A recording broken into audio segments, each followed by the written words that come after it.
ఓం సాయి శ్రీ సాయి జయ జయ సాయి. ఓం సాయి శ్రీ సాయి జయ జయ సాయి. ఓం సాయి శ్రీ సాయి జయ జయ సాయి.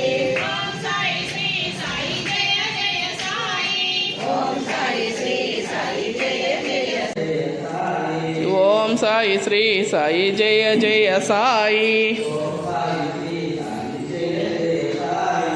ఓం సాయి శ్రీ సాయి జయ జయ సాయి.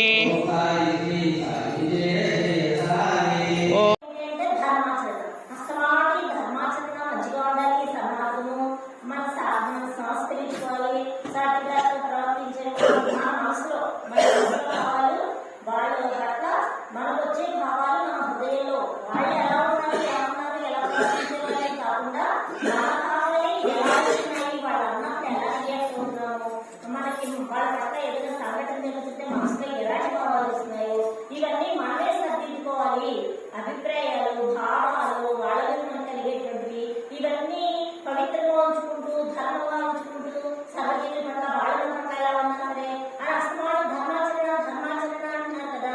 మంచి భావాలన్నా సంస్కరించుకోవడం అన్న ఎందుకు ధర్మాచరణ గురించి మళ్ళీ ఎందుకు మాట్లాడుతున్నానంటే అది లేకపోతే ఆధ్యాత్మికత లేదు అంటున్నారు. అలా ఇంకో పరిణతి లేదు కదండి. ధర్మాచరణ చేద్దామని ప్రయత్నం చేసిన పరిణతి లేకపోవడం వల్ల కష్టంగా ఉంటుంది. అందుకే చెప్పారు ఒకదానికి ఒక లింక్ ఉందన్నమాట. ధర్మాచరణ ఎలా వస్తుంది అనే చెప్పారన్నమాట. ధర్మసూత్రం ఉంది, అది లేకపోతే ధర్మాచరణ సార్థకత చెందదు, అది ఎవరు ఫలితాన్ని ఇవ్వదు, నిజమైంది కాదు, వాస్తవం కాదు అని పదమూడు చెప్పారు. ఎక్కడేమో ధర్మాచరణ గురించి వాళ్ళు చెప్తున్నారు. అయితే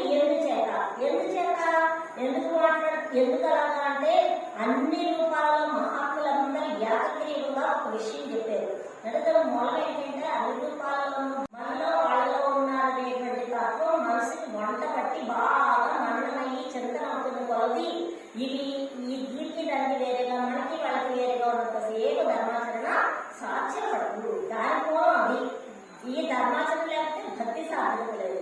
ధర్మాచరణ ఉంటేనే భక్తి సార్థకత నిజమైనది. లేకపోతే పిల్లల బొమ్మలాట అన్నారు కదా. ఎందుచేత పిల్లల బొమ్మలాట అవుతుందంటే చదివే మంత్రానికి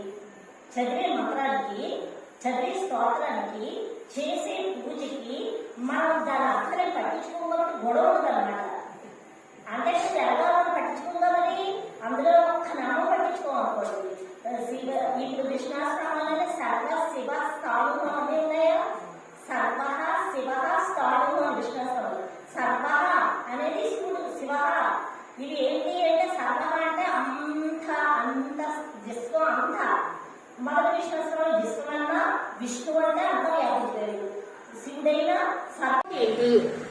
సరే, ఈ సాయిల వ్రతాన్ని ఇలా చేసుకుంటూ వెళ్తుంటే మనకి భగవంతుడు మనకి దూరంగా ఎక్కడో కాకుండా వేరేగా కాకుండా మనతో సహా మన చుట్టూ ఉన్న ఈ రూపాలన్నీ అన్ని దేవతలవని మహాత్ములవని జీవులవని ఇటొచ్చి మహాత్ములు దేవతలు మాత్రం జ్ఞానం మన దగ్గరికి వచ్చేటప్పటికి మనకి మనలో ఉన్న ఆతత్వమే మనకి జ్ఞానం తెలియట్లేదు కాబట్టి తెలియదు.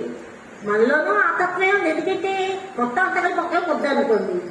ఆ దాంట్లో భాగంగా మనకునేమో ఆయన నుంచి శరీరంలో ఒక వేలు ఉందనుకోండి, ఇది వేరేగా లేదు. అందుకే ఏమవుతుందంటే ఇంత శరీరంలో ఈ వేలు పెడితే ఇవ్వబోయింది అన్నాం అనుకోండి. ఈ నొప్పి మనసుకి తగ్గుతుంది. విచిత్రం ఏంటంటే ఈ నొప్పి మనకే, పాదం నొప్పి మనకే, తలనొప్పి మనకే. ఎందుచేత వీటన్నిటికీ కలిపేసి ఒక ఏకత్వం ఉంది సృష్టిలో. అలా కలిపి ఈ ఏకత్వంతో భగవంతుడు. విచిత్రం ఏంటంటే ఈ ఏకత్వం భగవంతుడు. మనం ఎలా తీసుకుంటుంది ఏదైతే వాడు నేను తీసుకోండి అని అంతా కలిపేసి ఆయన మాత్రం మా కాళ్ళ మనందరి వీపులు, మనందరి మనసులు, కాళ్ళు, చేతులు ఇదే పురుషులత్వం వేస్తున్నారు మంత్రాల్లో. సహస్రశీర్ష పురుష అంటూ వేయరు. ఈ ఆదిశేషుడు కూడా అంతే కాదు. మనం వేరేగా ఉన్నామో సెపరేట్ గా ఈ రోడ్లు ఉంటాయి, వేరే స్థుతించడానికి చాలా అనుకుంటుంది.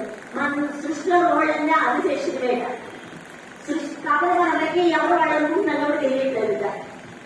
ఈ రోడ్లన్నీ ఆయన్ని భగవంతుడు. ఈ సహస్ర శీర్ష శిరస్సులు, అందరి శిరస్సులు ఆయనవి, అందరోళ్ళు ఆయనవి, అందరి కాళ్ళు, సహస్ర పాదాలు. గురుజట్లో నామాలు లేవు. సహస్ర పాదాయ నమః, సహస్ర బాహవే నమః, సహస్ర అక్షాయ నమః. అక్షరం అంటే కళ్ళు అనమాట. అందరి కళ్ళు ఆయన కళ్ళు, అందరి తాతాలు ఆయన కళ్ళు, అందరి పాదాలు ఆయన పాదాలు, సృష్టి మొత్తం నిండిపోయింది. మన ఆలోచిస్తున్నది మనకి అలా తెలియక ఏం చేస్తాము, ఎవరి మట్టికి వాళ్ళు అనుకుంటాం. అనుకుని బాబా చరిత్ర పక్కగా చదివినప్పుడు పాటిద్దామనిపిస్తుంది సూర్యుడు కొత్తగా. ఆమె ఇంట్రెస్ట్ పెడితే సాయిలమ్మగా పెద్దగా మనం పట్టించుకోకపోతే ఏమో నాకు తెలియదు కానీ